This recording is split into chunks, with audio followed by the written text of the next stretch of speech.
Hello guys, for today's video is luluto tayo ng pangmasang almusal ng mga Pilipino. Kaya tara, samahan nyo ko na lutuin ito sa aking kusina. Let's go! Tara guys, simulan na natin to. Una, nagluto pala ako ng hotdog. Ayan guys, hotdog na paborito ng mga bata at ng mga bakla. Hoy! Pangatlo, nagluto ako ng toyo para sa jowa mong may toyo. Sira ulo. Pang-apat, nagluto ako ng itlog para sa mga taong walang hulog. Kaya, guys, tara, simulan natin gumawa ng sausawan. Eto pala, gumamit ako ng sibuyas para sa taong di ka naman mahal. Ano daw? And then, pagkatapos ng sibuyas, hihiwain natin to. Ayan, hihiwain lang natin to ng maliliit. At sunod nating pipitin ang bawang para sa kapitbahay mong mukhang aswang. At sunod naman natin itong ilalagay sa lagayan, malamang. And then yung sili para sa katabi mong di ka naman mahal. Ano daw? Puro na lang mahal. Lalagyan din natin ng suka para sa maasim mong mukha. Maglalagay din tayo ng asin para sa katrabaho mong maalat. At naglagay tayo ng asukal para sa katabi mong sweet. Naglagay tayo ng paminta para sa nadurog mong pusong nangangamba. At meron tayong sinaing. Ayan, ilalagay na natin ang sinaing sa plastic. Wala kasi tayong nakitang dahon ng saging. At malabo ako dito makakita kasi wala kami ditong taniman. Meron sa kapitbahay o sa harap ng bahay. Kaya tara guys, samahan nyo kong kumain dito. Tara guys, samahan nyo ko pagkwentuhan ang buhay natin habang kumakain. Ako pa pala ay isang tubong Bicolano na nagmula sa Lubigan Senyor sa bayan ng Sipokot, Camarines Sur.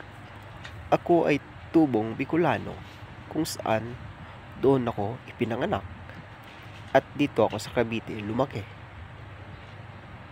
Nung unang panahon pa ng mga Hapon, maraming tao ang naglalaro sa labas ng bahay sa tuwing umaga at gabi. Noon ay wala pang masyadong ilaw sa aming barangay, kung saan maaga kaming natutulog kapag pumapatak na ang dilim. Dahil ayon sa mga sabi-sabi at kwento-kwento ng mga matatanda sa amin, marami daw aswang na umaaligid sa aming barangay. Yun lamang ay panakot ng matatanda para pumasok na kami. Isang araw, kami ay naligo sa ilog. Kasama ko ang aking mga kaibigan. Doon kami naglangoy. Malinis ang tubig, malalim, malamig, at maganda ang nakapaligid. Doon ay nahasa ang aking talento upang ako ay isang maging magaling na manglalangoy. Sa bayan ng Lubigan Senyor, Sipokot, Camarines Sur, ay masaya ang mga tao doon. Maraming mga nagaganap at nangyayari, lalong-lalo na kapag may mga okasyon. Kaya kami ay tuwang-tuwa kapag merong sayawan sa aming barangay. Kasi doon mo maipapakita ang iyong talento sa pagsasayaw ng budots, cha-cha, o ano pa. Kaya noon at ngayon, ang barangay ng Lubigan Senior ay lalong umuusad at yumayabong ang aming barangay. Kaya sa darating na halalan, ngayong Oktubre 30, Lunes, pumili tayo ng karapat-dapat na iluluklok ngayong halalan. Pumili tayo ng taong karapat-dapat na manungkulan sa ating barangay at gagawin kung ano ang tama at ikakabuti ng lahat.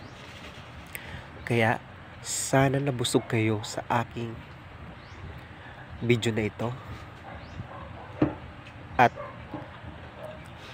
salamat sa lahat ng nanonood. Kung hindi, bago ka lang sa aking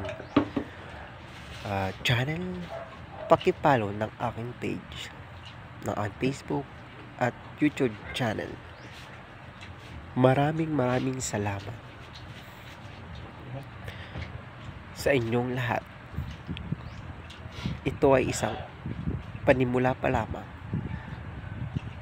ng aking paggagawa ng vlog. Thank you very much. And iboto nyo ko sa darating na eleksyon. Charot lang. Yun lang guys. Maraming salamat. At kung nag-enjoy kayo sa aking video, please like and share. Thank you.